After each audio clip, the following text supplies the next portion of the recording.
Nous poursuivons avec une question qui nous est présentée par Lucien Pigeon, représentant Climate Justice. Bonsoir, Monsieur Pigeon, et bienvenue. Bonsoir, Madame la Présidente et tous les membres du Conseil.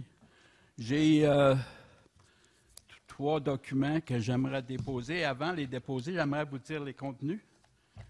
Ces documents sont sur l'accélération du changement climatique comme exemple d'informations appropriées à communiquer régulièrement à la classe ouvrière. Ça, c'est tout le monde, sauf la classe dirigeante.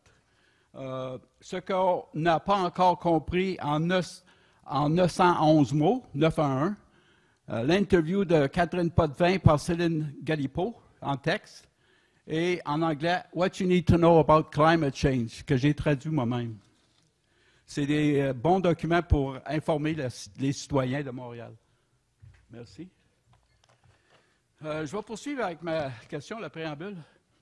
La guerre entre la classe dirigeante et la classe ouvrière est analogue à la guerre israélo, je ne sais pas si je l'ai prononcé comme il faut, palestinien, l'Israël puis le Palestine, dans la mesure où des situations injustes similaires sont imposées par le camp le plus fort, comme l'analogie entre la perte de territoire et la pauvreté imposée par Israël sur les Palestiniens, et la pollution climatique, qui est l'analogie, la pollution climatique et les inégalités imposées par la classe dirigeante.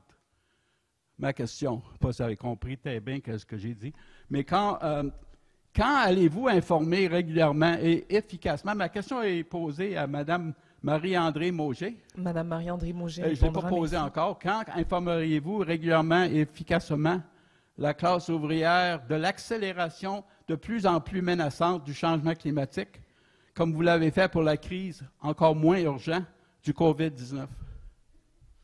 Madame Marie-Andrée Mauger. Merci beaucoup, Madame la Présidente. Merci, Monsieur Pigeon, pour votre visite mensuelle. Toujours un plaisir de vous retrouver. J'ai hâte de prendre connaissance des documents que vous allez déposer au greffe. Votre question sur l'information à la population, je vous dirais qu'il y a des efforts de communication auprès de toute la population, quelles que soient leurs conditions socio-économiques. Puis on essaie de communiquer aussi par différents canaux, le site Web, l'information aux portes, l'information par les médias.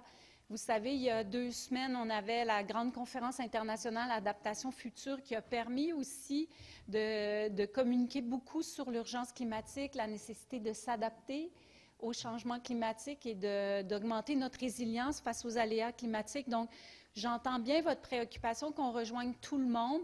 Vous savez, dans le plan climat de la Ville, il y a des actions spécifiques aux zones vulnérables, puis on le sait que les zones vulnérables, notamment en habitation, les vagues de chaleur vont toucher davantage les secteurs défavorisés, où on peut retrouver, comme vous le disiez, une classe ouvrière. Il y a aussi, on a une entente avec la Direction régionale de santé publique aussi pour rejoindre les populations vulnérables. Donc, depuis l'été 2020, il y a même du porte-à-porte dans 11 secteurs, 11 arrondissements où on identifie particulièrement des zones de vulnérabilité. Donc, c'est une préoccupation qu'on porte, M. Pigeon, je vous rassure. Puis, on sait qu'on peut aussi s'améliorer, augmenter les efforts, mais on est dans l'action. Je n'ai pas de deuxième question. Merci beaucoup, Monsieur tout le monde. Pigeon. Très bonne soirée à vous.